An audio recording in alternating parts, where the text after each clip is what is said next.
So I have a question for the two of you. Give us one or two things, culturally speaking.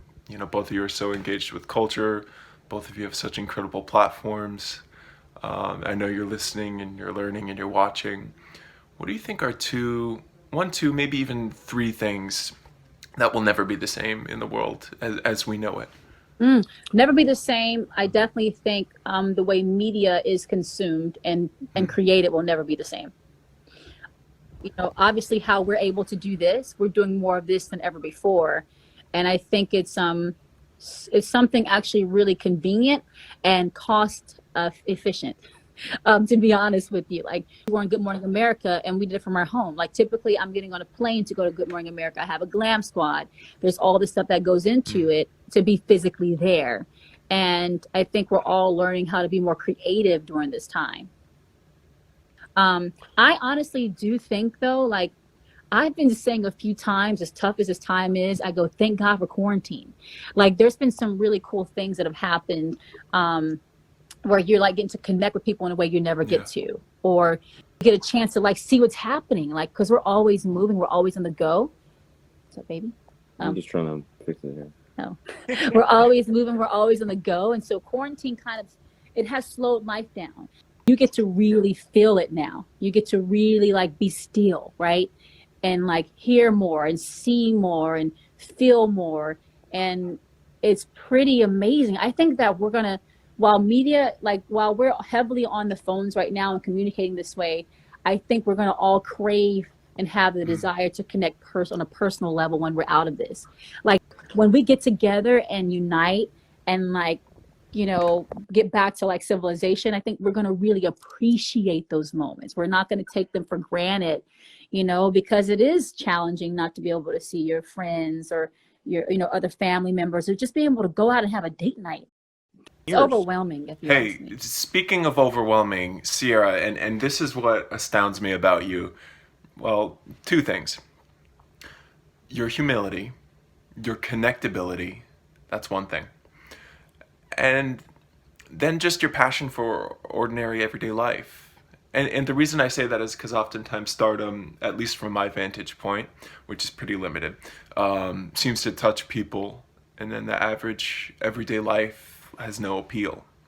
It doesn't give them enough energy or passion, and that's obviously where like certain substances or like destructive behavior comes in. But how is it, C? And thank you for marrying Russ. Have I said thank you lately? Thank you for marrying this man. You did all days ago, actually. You texted. Okay, okay.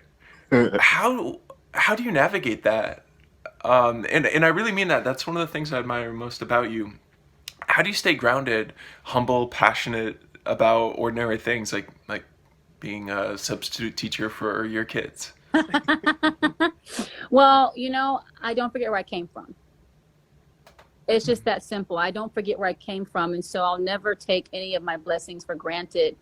And I'm grateful for, you know um, having been able to see the not so pretty, not so like together side of life, or like, financially, like finding myself along the way in life. The I said the other day, I was Yeah. like, I'm grateful for my failures, and so Mm. I have an appreciation for all of that. Yeah, and just to see you, like wealth has been an interesting conversation for me, and something that I've learned through proxy to you and to Russ and to others.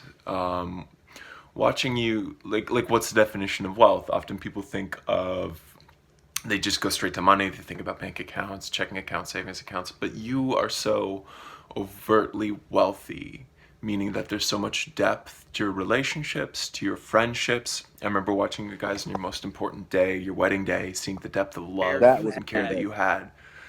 Oh man, what an amazing day. But just to watch this amazing person care for people, even on your wedding day, but you have longevity of relationships. And I was mesmerized by who was at your wedding. And I don't mean the renown, I mean the depth of care that they had for you too. Um, so man, how isn't that like the ultimate wealth? Yeah, I think that's what it really is about. And you know, when I watch people go through like really challenging times in their lives, you know, especially from a health perspective, you actually say health is wealth, right? You think about that, you know, being able to wake up every day and being able to just simply breathe, you know, the simple things in life, that's wealth. Like having a roof over our head right now, you know, is wealth. Obviously, you Just being know, able to breathe, you know, is a Yeah. gift. I remember when my dad was on his ventilator, you know, and just he had no more breath on his own, you know, and to be able to have that. So, and we can always look at the negative side of things, which there are some. There are definitely some real things. People losing lives like crazy. People that's getting crazy. sick. Family members. But at the same time, too, I think in the midst of the storm, the best thing that we can all do is to love one another, forgive one another, to communicate with one another, to have that human connection. And, Mhm. you know, technology is not a bad thing unless we use it for bad. I think the Mhm. reality is this technology, for us to be able to communicate like this and FaceTime and everything else, and us to feel like we're all in the same, homes together, even though we're all away from each other and distant. I think there's the gift that we can have to be able to share moments and have, you know, one-on-one conversations, but not just one-on-one conversations, but also to speak life into people. You know, I think that's the gift, and I think Sierra's greatest gift is grace. You know, just how she, how she encounters everybody. You know, and from the first time I ever met her, it was like she just had a different feeling about it. You know, and so Give you butterflies. that's what I like. You know what I'm saying? Sweet. That's Hey. what I like. All right, y'all. It's been wonderful talking with I gotta you. go, Judah. I love you. I love you. Yes, Peace. love you, man.